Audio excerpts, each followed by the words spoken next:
Moja kwa moja tuende katika ikulu ya Nairobi.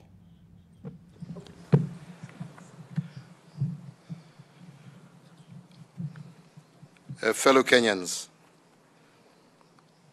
it is with a heavy heart and a profound sense also of personal loss that today I make this tribute in honor of the life of President Daniel Toroitich Arap Moi, who rested in the early hours of Tuesday, the 4th of February, 2020. Today, as the solemn procession of the late President Moi's remains proceeds through the streets of our nation's capital to lie in state at Parliament buildings, we commence the final journey of a great son of Kenya, a cherished brother, a loving father, a mentor to many, a father of our nation, a champion of Pan-Africanism, and the second president of the Republic of Kenya. Fellow Kenyans,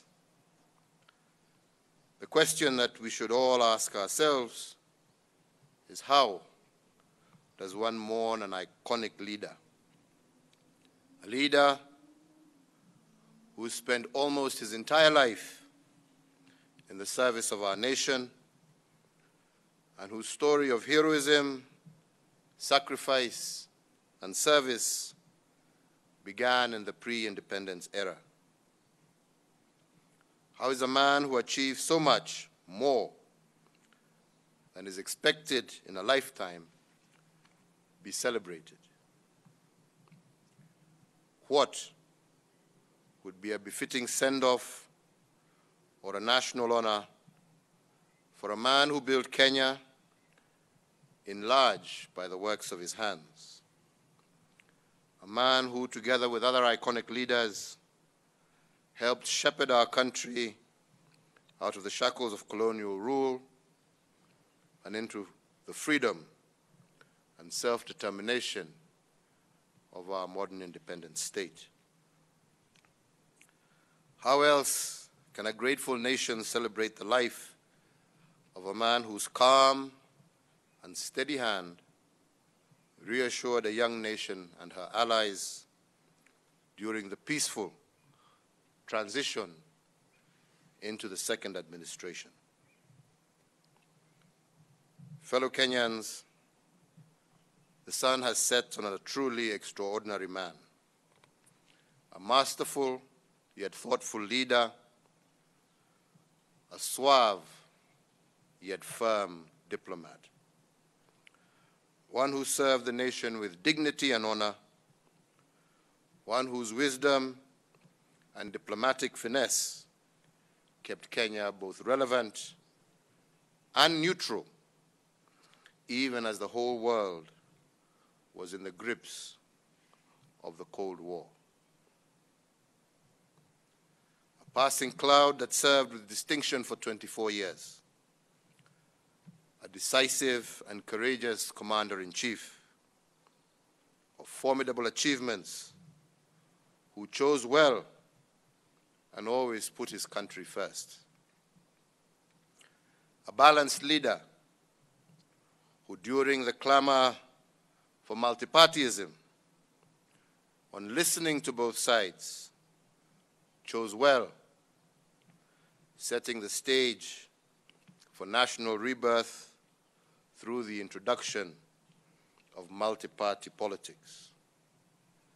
A tactful leader who, during the quest for a new constitutional order, listened and quietly chose what was best for our country. A visionary leader who, in 2002, when his party and I, as their candidate, lost the presidential election, left office with a gracious last word of advice to those who thereafter took up the heavy responsibilities that he had borne for a quarter of a century. Fellow Kenyans, today we celebrate the life of a patriot who, wherever in Kenya he found himself, he would calm fears and raise the hopes of everyone who heard him. No part of Kenya was strange to him, and nor were her citizens.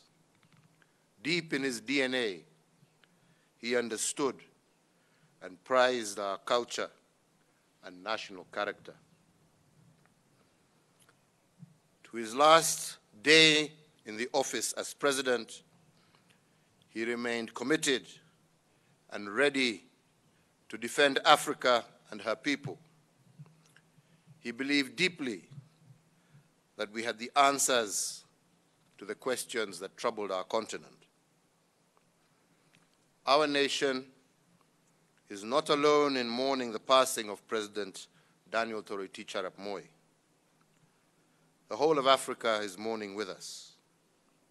We continue to receive messages of sympathy and admiration for the life and service of Mzee Moi from around the world. We celebrate the life of a teacher who taught for life and a mentor to many, including myself. One whose ingenuity bequeathed our nation many, many projects. President Moi was a mortal man whose works and legacy will remain immortal. The Republic of Kenya, the community of East Africa, and the great continent of Africa bears his indelible mark, which I am convinced will endure long into the future. May Mzee Moi's memory live as long as our republic endures, and may we, to whom he has left the care of the republic, prove ourselves worthy of his bequest. We commit Mzee Moi's soul to the Almighty God, thanking the Creator for sending to us his servant, who after nearly a century of selfless and steadfast service now rests in his glory and his well-deserved reward. May God bless you all. May God bless our beloved Kenya, and may God bless Africa.